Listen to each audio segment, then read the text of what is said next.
All right. Hi, everyone. It's nice to see you. So we're getting this meeting underway at 4:42 p.m. And the first item on the agenda tonight is the adoption of minutes from our March 17th meeting. So I hope everyone has had a chance to review those. We're going to move that the minutes of the CBC meeting from March 17th be approved. Can I get a mover for this? I see Larry. And is there a seconder? I see Heather and Yasmina. And any discussion about these minutes tonight? Okay, seeing none, we'll go to a vote. So all those in favor, please remain silent. Anyone opposed or abstaining, please indicate so in the chat or open your microphone to say so. Okay, looks like an approval. Thanks, everyone. So item 2 is a declaration of pecuniary interest, and I'm just wondering if anyone has one to declare.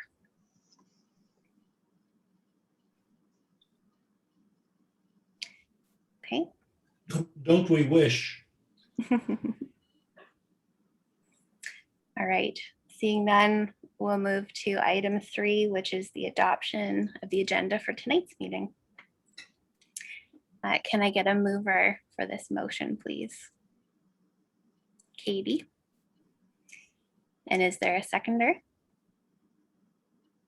Perfect. Thanks, Yasmina. And any discussion about this item? Okay, seeing none, we'll vote. All those in favor remain silent. Anyone opposed or abstaining, please indicate so in the chat or say so out loud. Okay, so resolve that the agenda for the CBC meeting for April 21st as presented is approved. And we'll move to business arising, the next item, which is the cultural policy. And Virginia or Todd, did either of you want to provide a brief update or background on this item to get us started? I can provide an update and Todd can jump in as well. So there was 2 components in your agenda package with regards to the cultural policy. One was a summary of the revisions, just so you could see where some of the changes were. So essentially there was some global changes, changing the wording from Cultural Advisory Board to Cultural Vitality Committee, and then updating some of the preamble that was in there, as well as referencing the new cultural plan. Originally, when the cultural policy was last updated, we didn't have the cultural plan as a document to help guide us at that time, and some of the changes to the increases in funding have taken place as well, and then the committee composition. So those changes were noted in the document, and then there's also some additional areas. There was one area in particular under 4.6 that I highlighted, as well as 4.7. So looking to see if any of the committee members had a chance to review it or had any comments or suggestions for additional wording that we may want to look at incorporating. Then we can take that feedback, incorporate it, and bring it back to the committee before we do take it to City Council for approval. So we can kind of open it up for discussion, comments. Larry, go ahead. I had the opportunity to read it, and I thought it was good.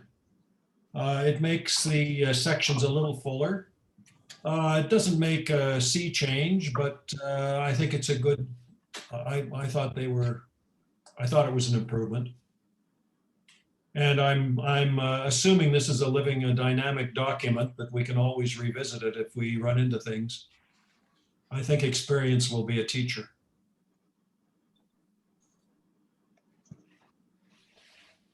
Any other, thanks very much, Larry. Any other points that anyone else would like to raise, comments, anyone like to add to the discussion?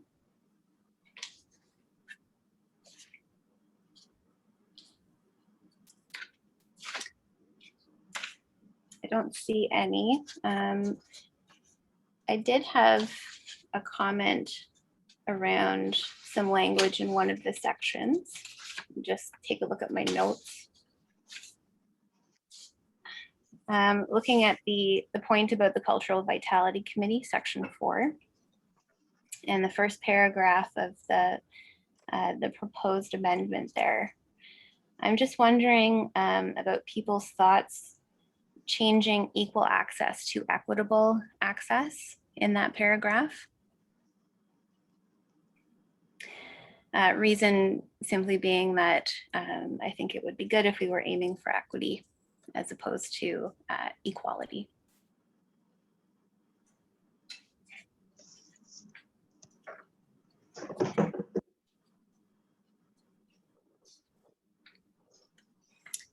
Okay, any other, oh, go ahead. No, I was just getting a highlighter so I can highlight those notes. Thanks, Virginia. Larry? I don't have it in front of me right now. It would take me a minute to, we'd be on to the next subject if I took the time. But wasn't it talking about equal access? Yes, equal access. So I don't think access would be equitable. I think you want everybody to have the same access. Don't you? Equitable Fair access. access is something short of equal. It's, you've got an opportunity and there you are. I think But we're splitting hairs here. Thanks for that comment. I think though that equity sort of encompasses fairness and justice, and I think saying equitable access would work in this context. Well, I know you think that. That's what I'm trying to push the distinction. I understand equity and access and equitability. But I was just concerned that it was a modifier. It was modifying access.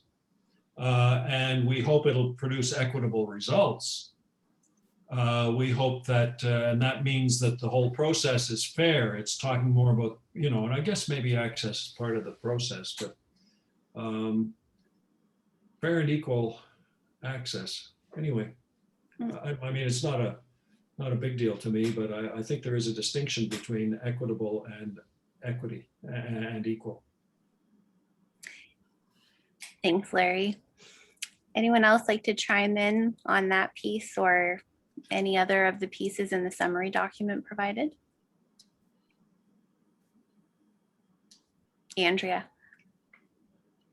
Yeah, I think that brings up a good point, and we can relate it to some of the things that we saw coming up in the applications earlier this year, in that, you know, some groups applying might need more support to be able to have equal access. So that, you know, that process of creating equity in the access might mean that the process of applying is not necessarily equal for all if we want it to be equitable. So I think that might be more appropriate if we want to be, you know, addressing the historic inequities that often are pervasive in the arts and many communities.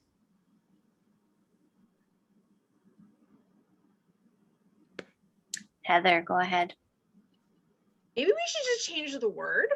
Can we like come up with a different statement instead of saying equal or equity? Is there a different word we could use? Just you know, because some people are looking at equal as meaning one thing and equitable as another. So maybe there's a different word we can just use altogether to get our point across. I don't know, alike, uniform. I don't know, I'm just putting it out there. For sure. Virginia. I was just going to say, I mean, that whole sentence and paragraph area can be reworked to encompass those thoughts. So it doesn't have to be exactly this sentence. You have the ability to rework it so that that point is coming across. Okay. Well, I suppose if it's reworked, then we could take a look at it at a later meeting. Oh, Todd, sorry. Can we put both? It's equal and equitable access to all, and then it's both and all?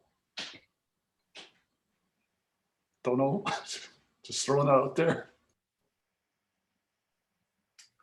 Heather.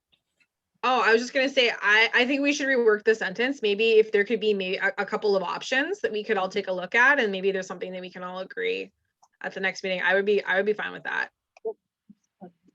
So Virginia. I was just wondering if anybody has any suggestions. One of the ways we could go about it is if you have, some wording that you'd like to see put around that, I can incorporate that in and we can send that out in advance of the next meeting to everybody. Just with regards to 4.1, that section. I think we can probably, look at how we better convey those thoughts that everybody's sharing. That's a great suggestion, Virginia. Larry, go ahead. I just looked up the meaning of equitable. Other synonyms for equitable are dispassionate, fair, impartial, just, objective, and unbiased. And what is the meaning of equitable? Having or exhibiting equity, dealing fairly and equally with all concerned, an equitable settlement of a dispute. Existing or valid inequity is distinguished from law and equitable defense. So let's just change it to equitable. If the point is raised, and I think we're splitting hairs here, I don't think this is something that is rocket science. We know what we mean. Okay, thanks, Larry. Yes, I personally think equitable is a good word there. Further agreement from the committee, or Virginia,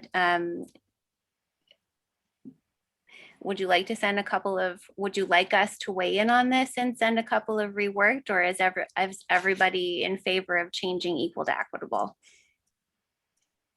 I see approval from Katie, Heather, Larry, Andrea's nodding. Okay. That's easy. Want a motion? Okay. I don't think we need a motion on that particular one, but at the end, once everybody's happy with the entire document, we'll make a motion to approve the changes throughout the entire document as presented or modified.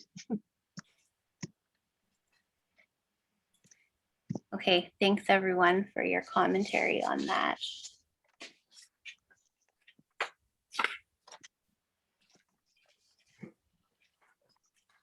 Find my place in our agenda. Is there further discussion about this before we move on to item 5? Okay, seeing none, we're going to move on to the updates from the subcommittee and task forces. So Virginia and Todd, do either of you want to kick us off with a brief update about those? So I can kick off on the public art policy, which we've just formed that working group.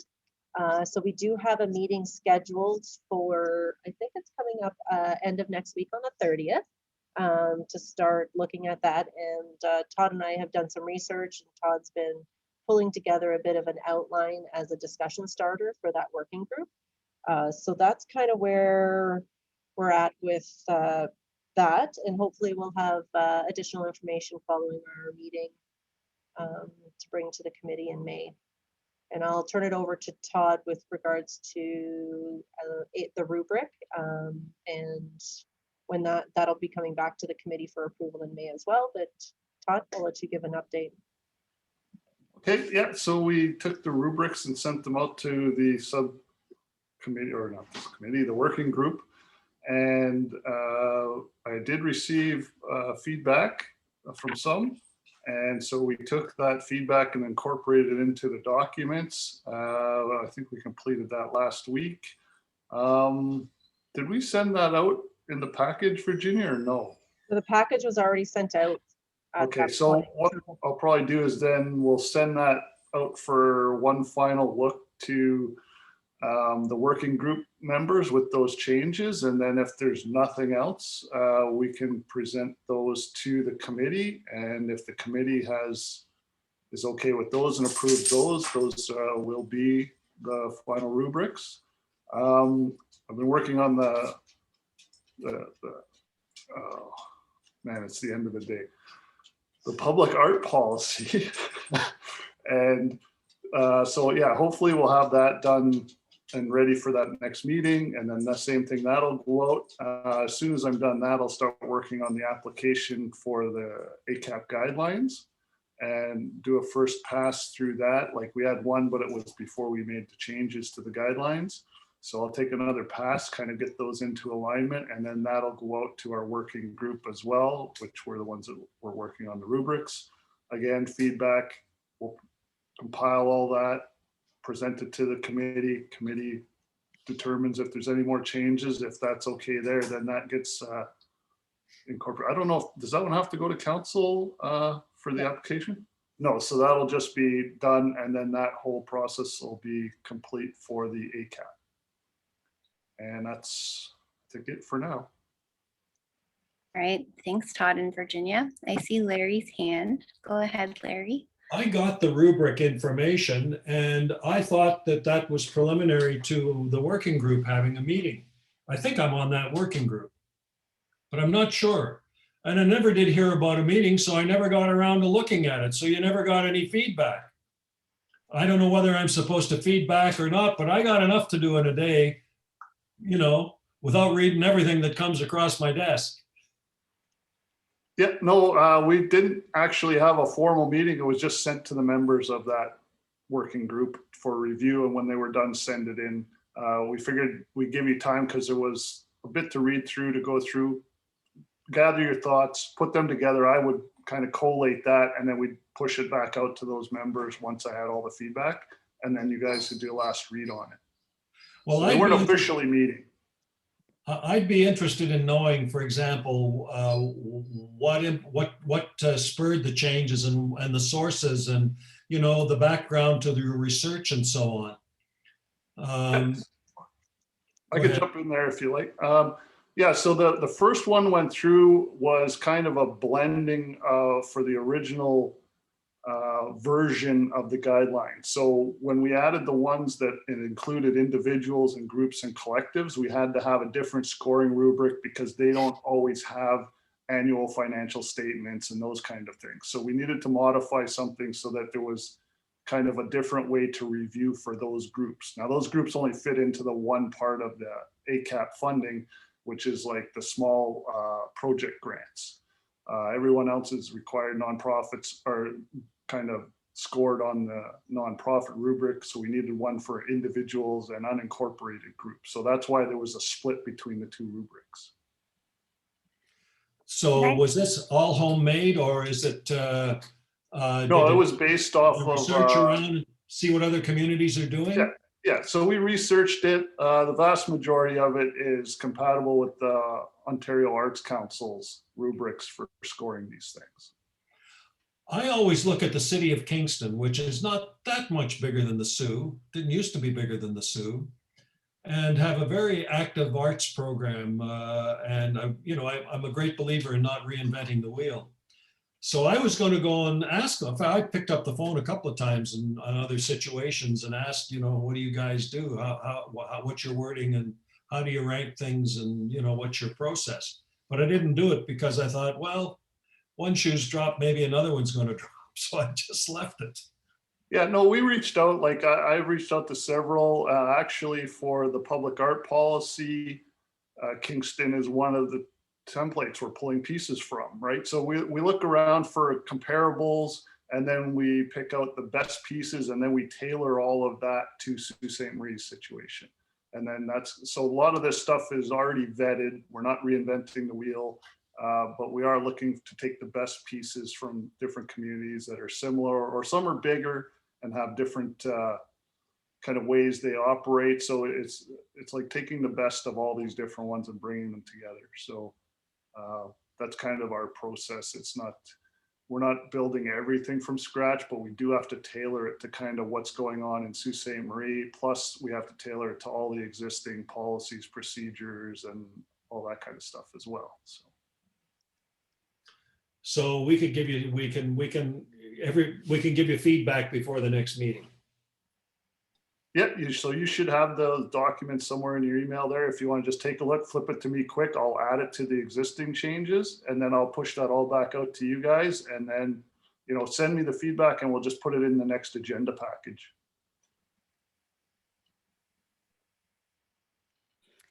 Thanks, Todd. Thanks, Larry. Oh, Larry, go ahead.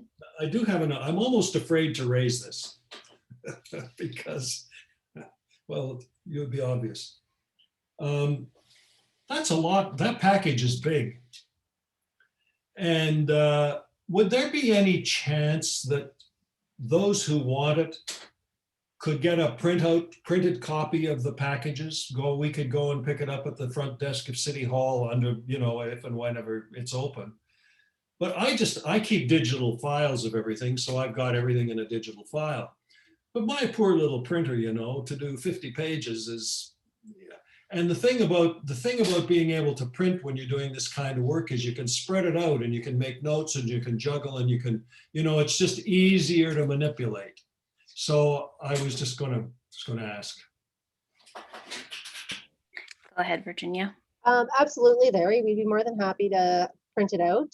Todd can just flip the package to Sam in the office and she'll be able to print it, and we can either have it mailed to you so that you don't have to go down to City Hall if you prefer, or it would be available at our front reception desk.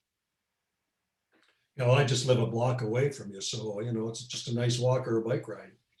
No, sounds good. So Todd, if you want to forward that to Sam, then we can let you know when it's ready, Larry, for pickup. I'd like the digital one too, though. Okay.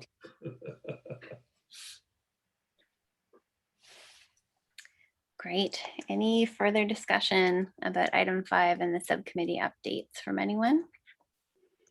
Essentially, if we haven't had the chance to weigh in already on our working groups work packages, we still have time, says Todd, and we'll await distribution of those rework documents to the whole of the committee. Oh, Katie, go ahead.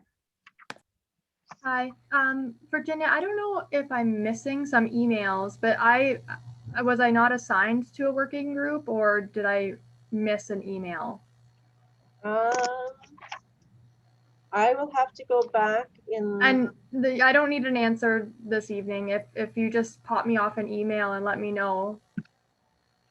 I'm gonna guess, Kate, and I've just got to take a look through the minutes. I think maybe you had volunteered or we had talked about it, but then at the last meeting when we passed the formal resolutions, you weren't able to attend. So if you did want to jump onto one, we can easily pass a resolution to have you added to one of those working groups tonight to make sure that you can. Yeah, that'd be great. Whichever one you think needs an extra set of eyes on it. Well, you've got your choice, public art policy or the rubrics. So I'm not sure which one might be of more interest. If I get my choice, I choose the policy one. Public art policy? Yeah. Okay. Awesome. So I guess the motion would be, sorry, just got to get it out. It'd be resolved that the Cultural Vitality Committee appoint Katie Blunt to the Public Art Policy Working Group. I'll move. Sean? Can we get a seconder? Larry seconds. Any discussion? Okay, good. Awesome. Thanks, guys. Sorry about that. No, that's Who great. moved that? Pardon me? Who made that motion? Oh, I have it. Sean and Larry moved in second. Sean and Larry, okay. I'll send you the invite, Katie, to the meeting on the 30th, okay?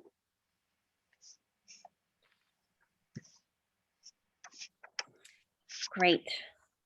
So if there's no further discussion, I think we'll move on to item 6, which is new business. And there are four points for consideration on tonight's agenda. So the Arts and Culture Action Plan updates, the Traffic Wrap Program, the Paul Mall Alley Project, and the Summer Moon Festival.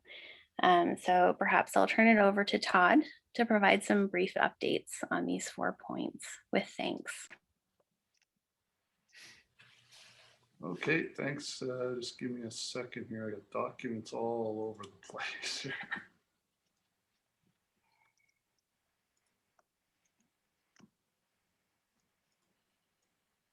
Okay, did you want me to go through the culture plan action update or the work plan summary updates?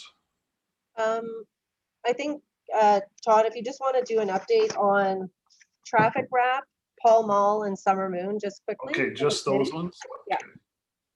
Oops, sorry, ice machine.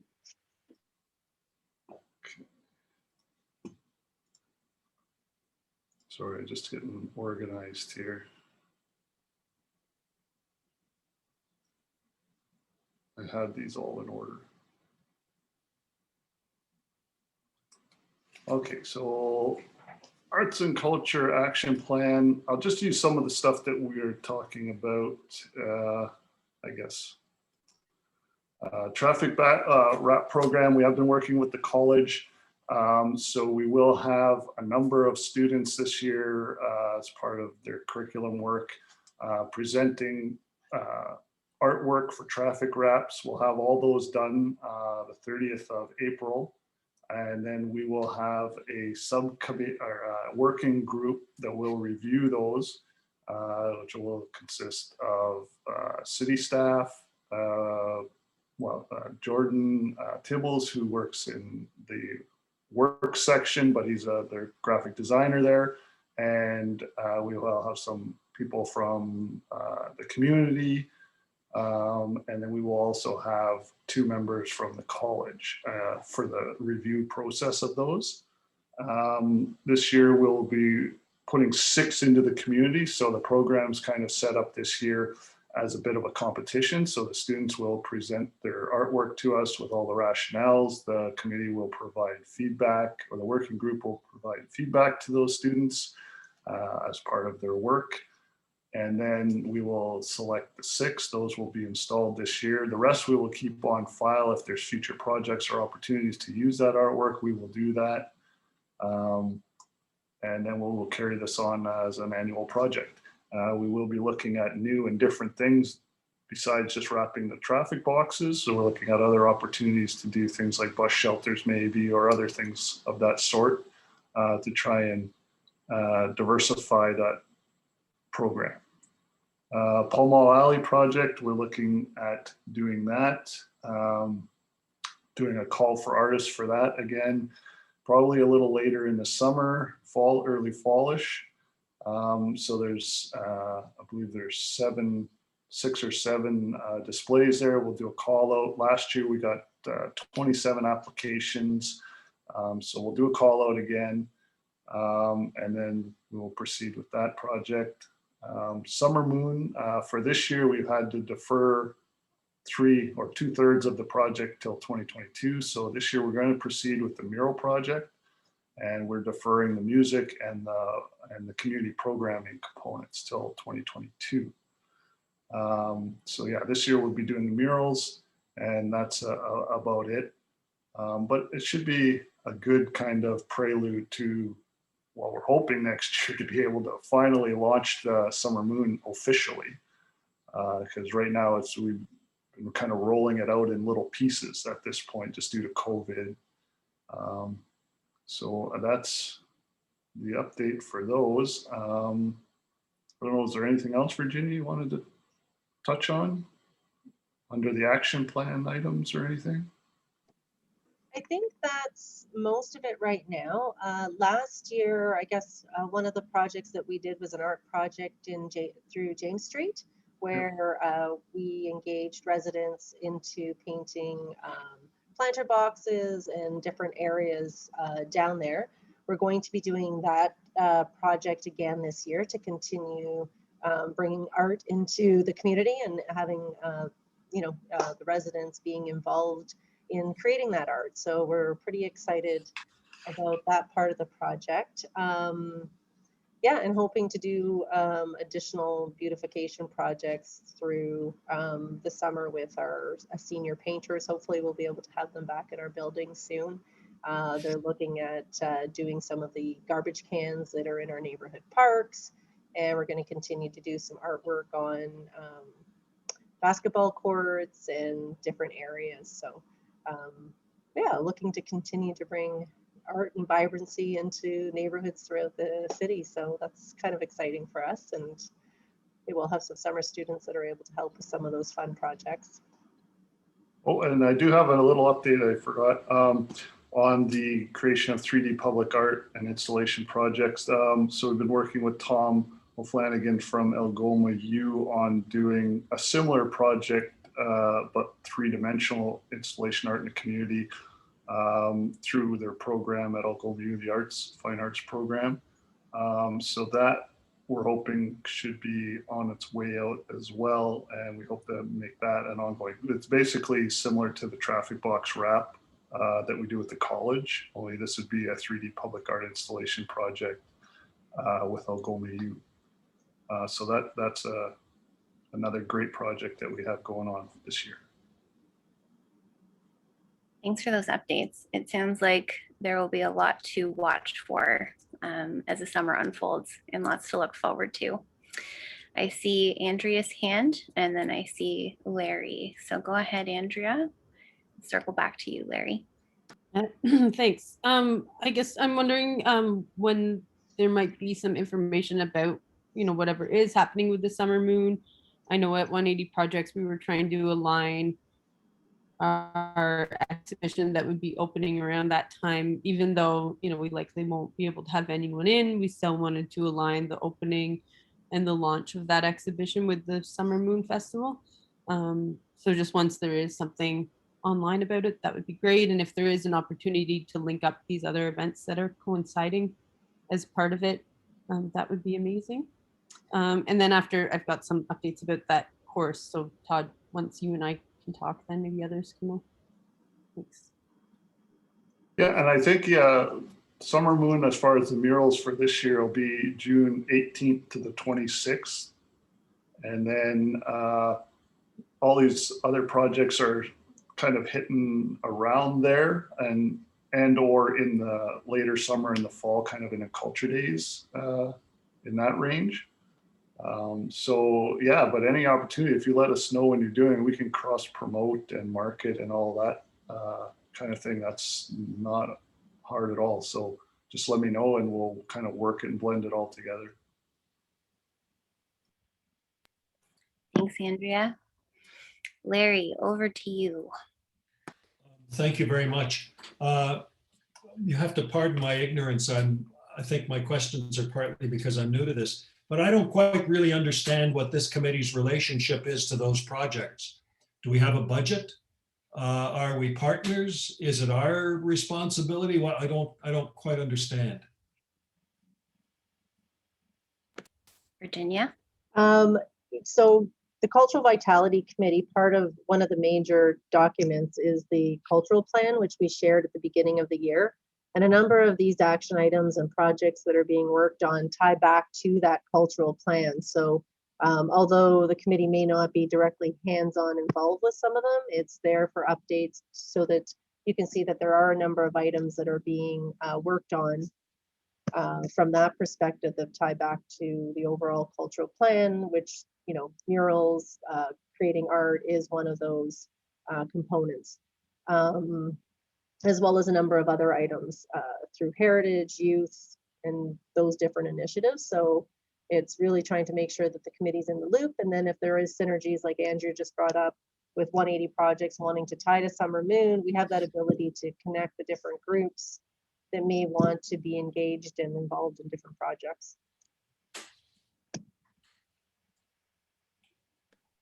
Larry? So is this an information item that just tells us what's going on, and that if we have a comment to make, we can make a comment or a suggestion or something, but really it's all being worked somewhere else?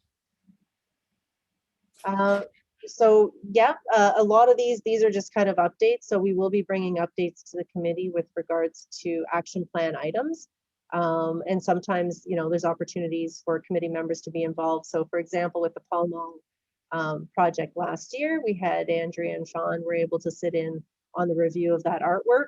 That's something that's going to be happening again. We'll be asking members that may be interested in helping review the artwork that's submitted to be on a selection committee. So there are opportunities for that type of engagement with different projects as well. but we don't have a budget. Like we don't have to budget anything out and say yes or no to somebody, or that's all done somewhere else. Yeah, the budget that the committee works on with approvals is related to the cultural financial assistance grants. And then other projects such as, there will be public art projects in the future, but then also some of it just falls under our operational accounts. So like the Jane Street project that I provided the update on, I usually try to find funding through my operational accounts for smaller projects like that.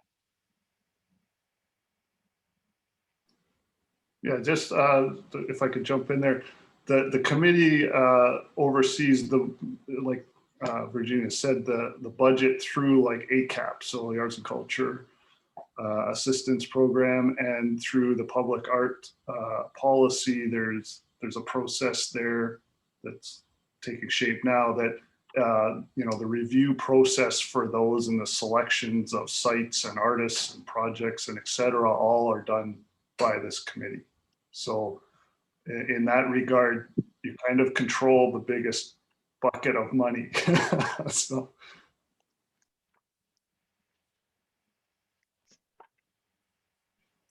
Any further discussion about these 3 items? Sorry, I called it 4 when we began this piece.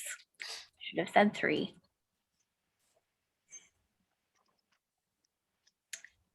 Okay, and Todd, just a quick question from my end.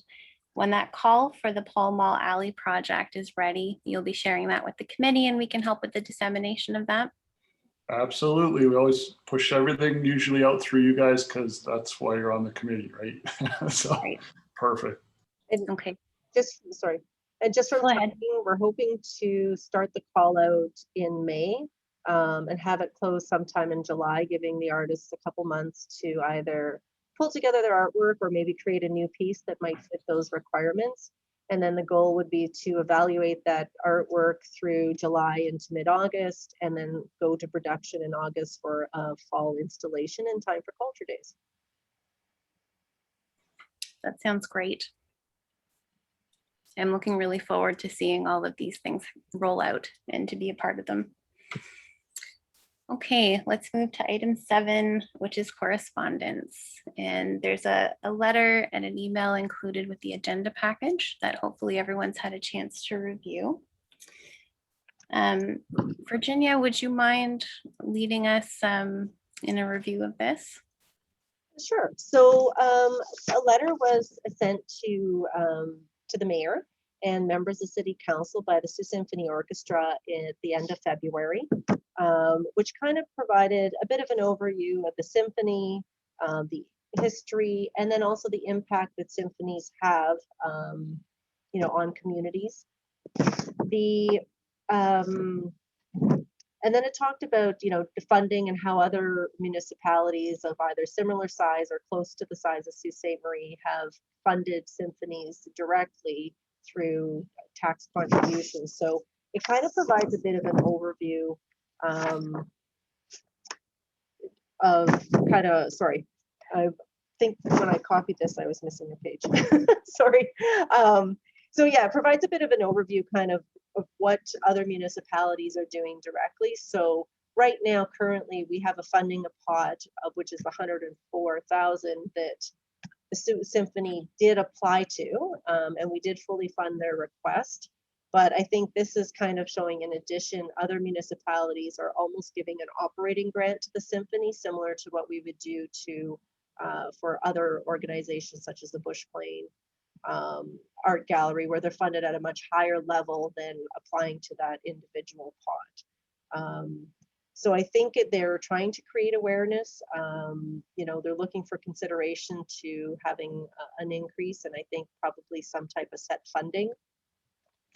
Then in response, the mayor did reply to Mr. Turgeon, acknowledging, the importance of the symphony and the orchestra to the community, and that he's referred it to city staff for a funding request for review, and then that would be considered as part of the 2022 budget deliberations.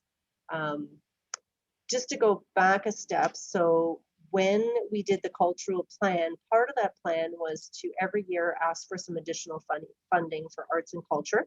And we had that divided into a number of different areas. So grants, public art, there was a little increase slated to go to heritage, just to continue to help grow arts and culture in the community. So this would kind of be in addition to some of that request with the plan, and how we would go about asking for additional funding, which we would intend to do for 2022 until we reached our goal funding levels. So yeah, so that's kind of a bit of an overview of the request.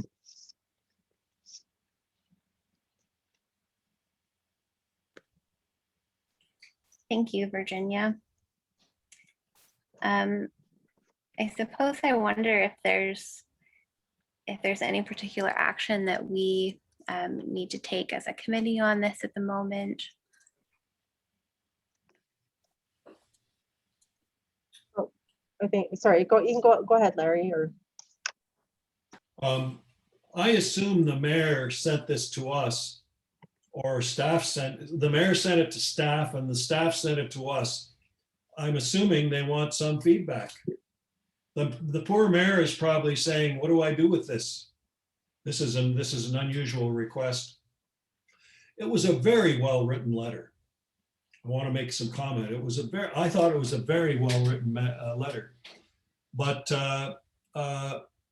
with my background and everything, I would suggest staff might want to check the numbers that they put in there. Does Kitchener really give $3.05 per city resident to their orchestra? They have a very nice orchestra with a nice with professional conductors that are resident in the whole business. But I would check the numbers. It's no secret, I think, that the symphony has been struggling, but he doesn't address any of that. If I wanted to the mayor asked me, well, what do you think about this? I'd say, well, why are they asking for money? They're not asking for it surely just because Kitchener gets this and Thunder Bay gets that. They're having financial difficulty, and the reason is, and the question is why. You can give money to people and it will raise them up. You can give money and it might be like throwing it in the river. We don't know. And none of that is addressed in here. Because of my age, I was there even before Mr. Turgeon. When in 1975 or so, the symphony was dead. There was no symphony. There was there were letters patent for a corporation.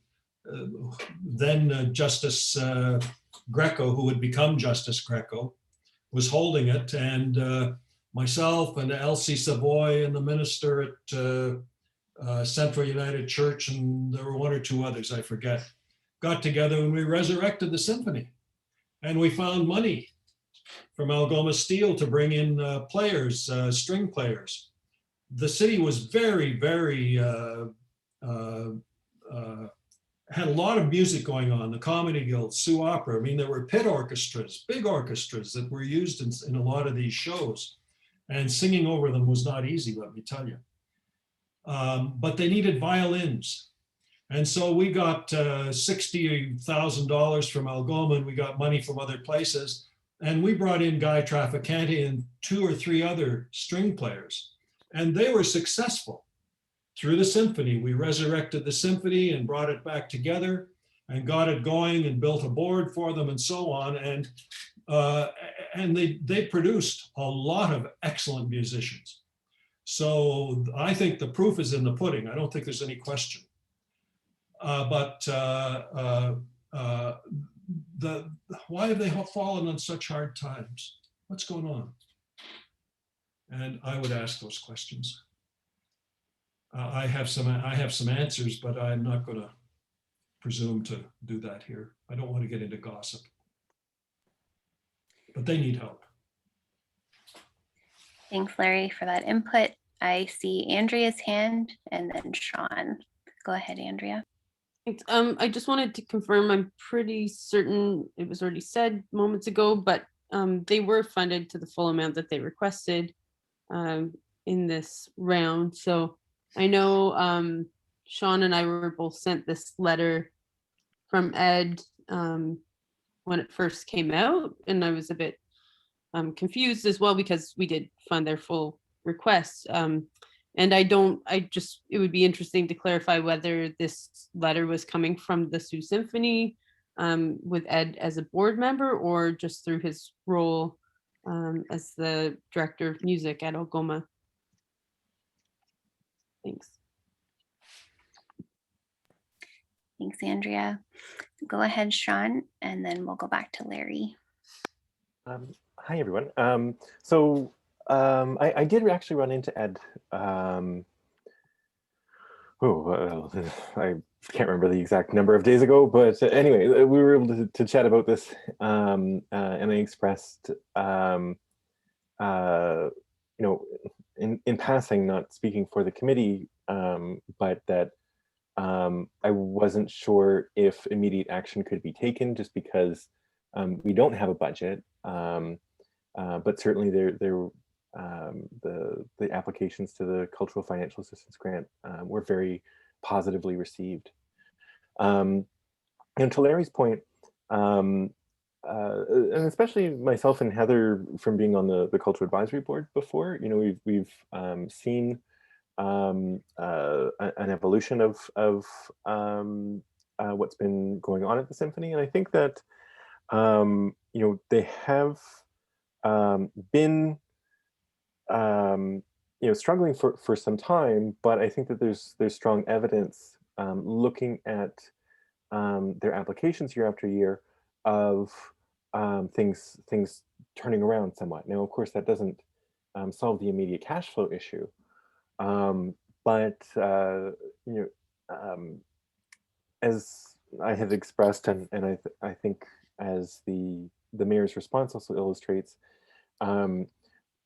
we don't have the power or the authority to, or the money to intervene directly in response to the correspondence, and that I think that it's appropriate for it to be referred to budget for consideration, and that from our point of view, or our position as the Cultural Vitality Committee, it would be worthwhile to remind them of the upcoming opportunities with the operational funding streams that will eventually be available. So I think that's where it would stand. And I agree that it's a very, very worthwhile cause.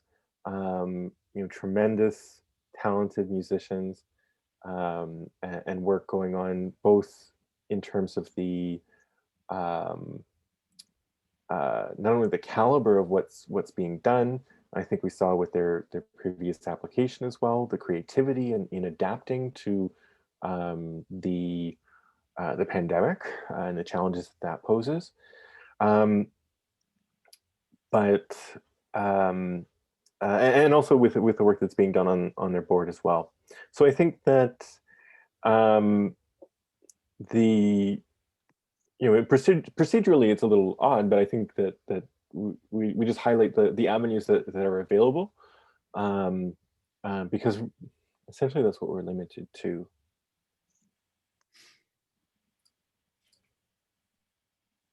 Okay, I saw Larry's hand first and then to Virginia. Go ahead, Larry.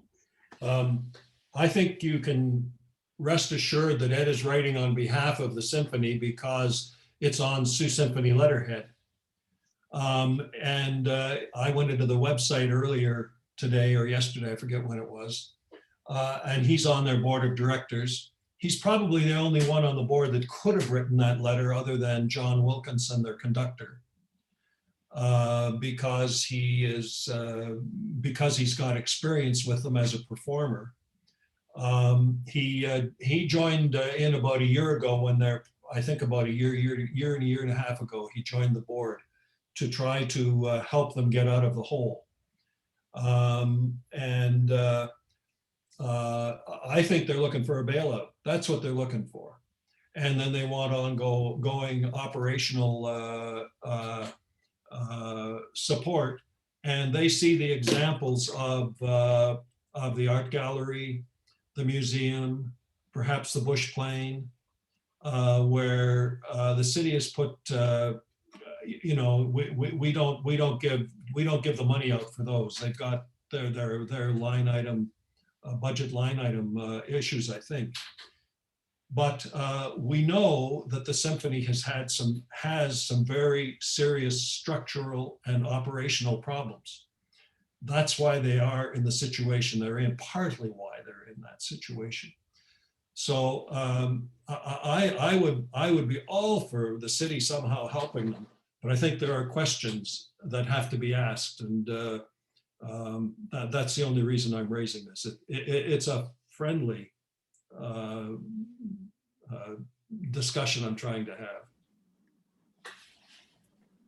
Go ahead, Virginia. Thanks, I Larry. was just going to say, I think a lot of this, since it was brought to council, it was also brought to the committee for awareness and attention. And again, it would be referred to either budget deliberations. And as Sean pointed out, any of these requests, there is a formal process which individuals or organizations have to follow.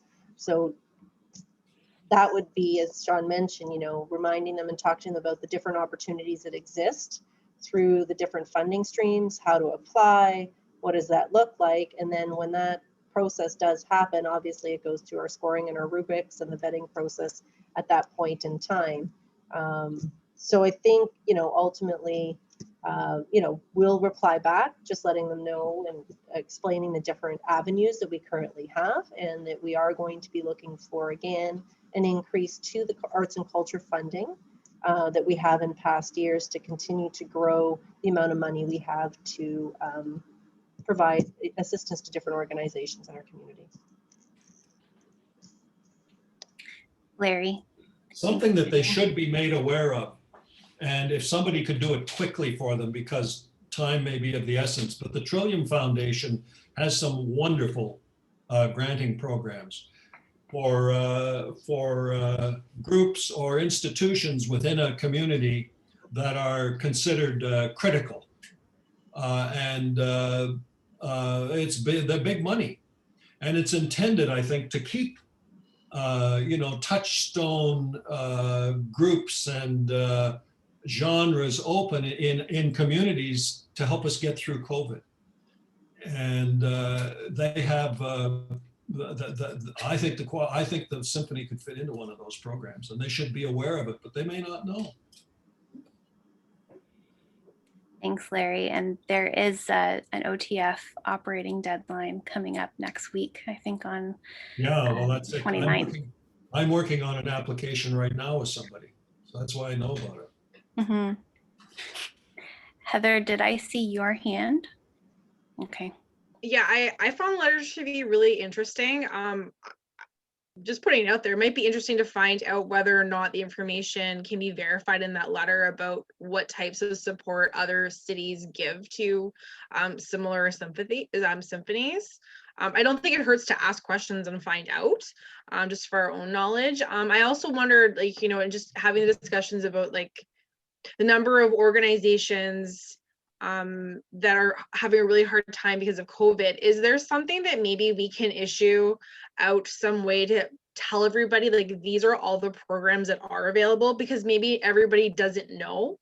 Or is there also an opportunity to maybe even help some of these organizations with ideas for how they could build more capacity? Like, for example, while we were chatting about Thunder Bay, I went on there and they have a number of different types of things that they do for, you know, donations. They have like a food for the soul type of thing where they have coupons, and they have business partners that donate 20% of that value to the orchestra. So is there ways that we can even just help, not only with just, you know, the grant program, but is there just information wise that maybe we can assist in helping people connect with those things or give them ideas?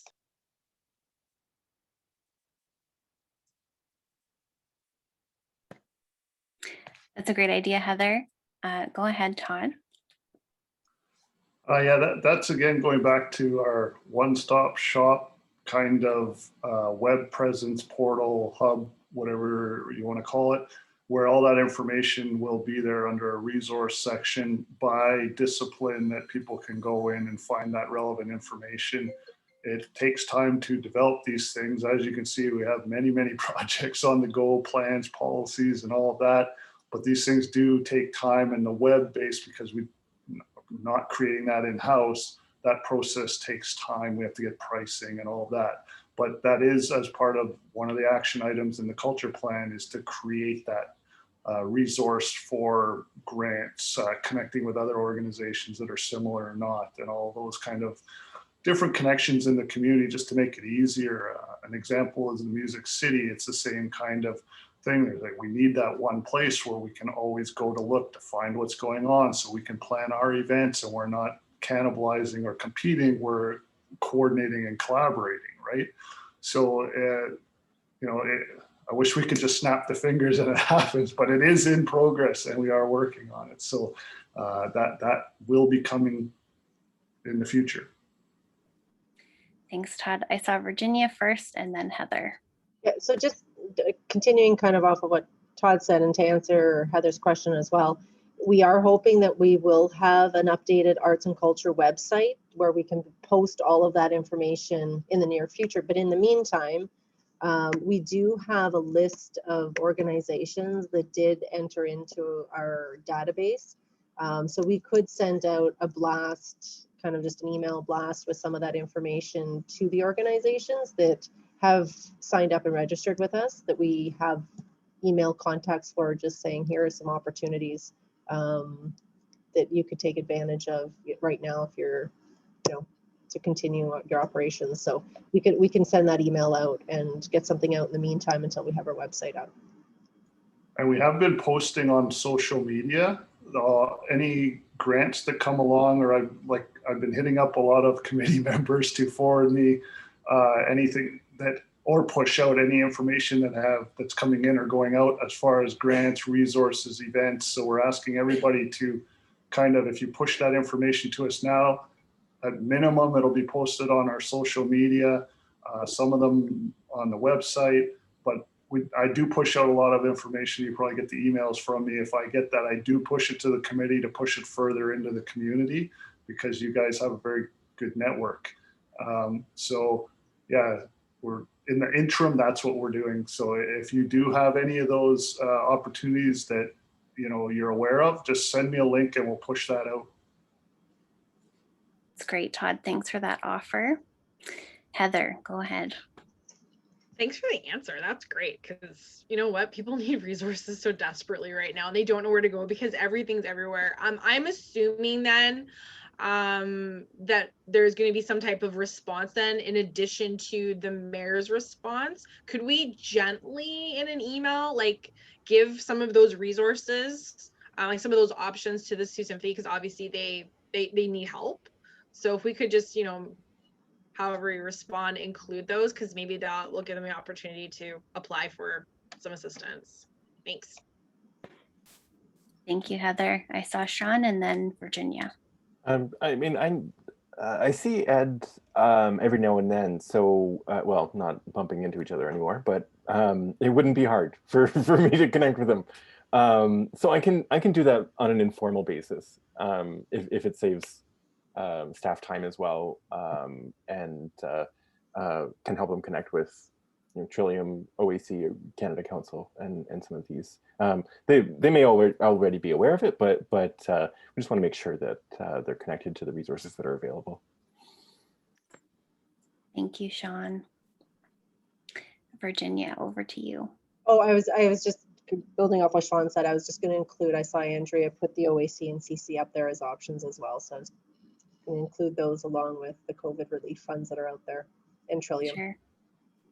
Thank you. And I'll think from this end too about anything else that we might not have touched on in our discussion and get that over to you, Todd, for addition into that list. Any further discussion about correspondence? Okay, thanks everyone for your contributions. The next item on the agenda is simply a reminder of the date and time of our next meeting, which is going to be May 19th, 2021 at 4:30 p.m. So mark your calendars and we'll watch for the agenda package and the Zoom link to come. And because we're at the end of our meeting, we're going to vote to adjourn. So may I have a mover for this motion, please? I'll move. Okay, Sean moves and a seconder. Okay, great. Any further discussion to add before we close off? Sorry, who seconded? It must have been off my screen. Sorry, Andrea. Andrea. Okay, so seeing no further discussion, all those in favor of adjourning remain silent. Anyone opposed or abstaining, please indicate so in the chat box or open your microphone to say no. Sorry, say so. And seeing none, I think we can call this adjourned. Thanks, everyone. Great job chairing. Thanks, everybody. Have a Thanks, good everyone. Bye. Have a good night. day. Everybody. Andrea, you're connecting with Todd. If you have a minute, Todd, or if it's better to connect tomorrow. Virginia, can you let us hang out on the thing here a little longer?